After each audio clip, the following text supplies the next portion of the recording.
ఈ మహాభారతం అనేది చాలా పెద్ద కథ. చాలా మంది చాలా విధాలుగా మొదలు పెడతారు. కానీ మన ఛానల్లో సరిగ్గా ప్రతీప అనే మహారాజు దగ్గర నుంచి మొదలు పెడదాం. ఇతనికి మొత్తం 3 కొడుకులు. అందులో పెద్దవాడు దేవావి. అతనికి రాజ్యం అంటే గాని, సిరి సంపదలు అంటే గాని ఎలాంటి ఆశ లేదు. అలాగే అతనికి స్వచ్ఛంద మరణం అనే వరం ఉంది కాబట్టి రాజ్యాన్ని వదిలేసి హిమాలయాలకు వెళ్ళిపోతారు.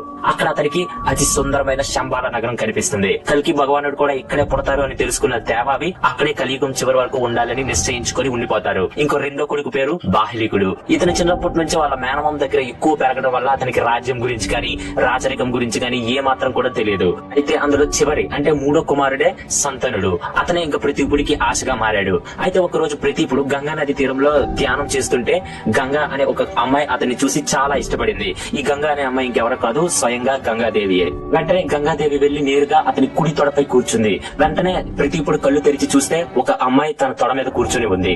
ఎవరు నువ్వు అని అడిగితే, మిమ్మల్ని చూసినప్పటి నుంచి నేను ఇష్టపడ్డా, నన్ను పెళ్లి చేసుకోండి అని అడుగుతుంది. దానికి ప్రతీపుడు, అమ్మ నువ్వు తెలుసో తెలియక వచ్చిన కుడి తొడపై కూర్చున్నావు, అందుకు నువ్వు నా కూతురితో సమానం. అదే గాని నువ్వు ఎడమ తొడపై కూర్చొని ఉంటే నువ్వు నా భార్యతో సమానం. కానీ ఇప్పుడు నిన్ను నేను కూతురుగా మాత్రమే చూడగలను అని చెప్తారు. అప్పుడు గంగామాత, మిమ్మల్ని కోరి వచ్చిన స్త్రీని కాదంటావా? ఇదేనా మీ ధర్మం మహారాజా అని అడిగితే దానికి ప్రతీపుడు, నిరాశ పడవద్దు, నాకు ఒక కొడుకు ఉన్నాడు, అతని పేరు శాంతనుడు, అచ్చం నా పోలికలతోనే ఉంటాడు, నేను అతన్ని నీ దగ్గరికి పంపిస్తాను, నువ్వు అతన్ని పెళ్లి చేసుకో అని చెప్పి అక్కడి నుంచి వెళ్ళిపోతారు. కొద్ది రోజుల తర్వాత గంగా నది తీరంలో శాంతనుడు గుర్రంపు స్వారీ చేస్తూ ఉంటాడు. అక్కడ గంగాదేవిని చూసి చాలా ఇష్టపడతాడు. చూడగానే వెళ్లి పెళ్లి చేసుకోమంటాడు. అతన్ని చూడగానే గంగాదేవికి కూడా పెళ్లి చేసుకోవాలి అనిపిస్తుంది. కానీ గంగాదేవి పెళ్లి చేసుకునే ముందు ఒక షరతు పెడుతుంది. అదే, మనకి పెళ్లి తర్వాత నేను చెప్పిన మాటని కానీ, నేను చేసే పనిని కానీ ప్రశ్నిస్తే ఆ క్షణమే మిమ్మల్ని వదిలేసి వెళ్ళిపోతా అని చెప్తారు. సరే అని ఆ షరతుకి ఒప్పుకొని శాంతనుడు పెళ్లి చేసుకుంటారు. కొన్ని రోజులకి వీళ్ళిద్దరికి ఒక కొడుకు పుడతాడు.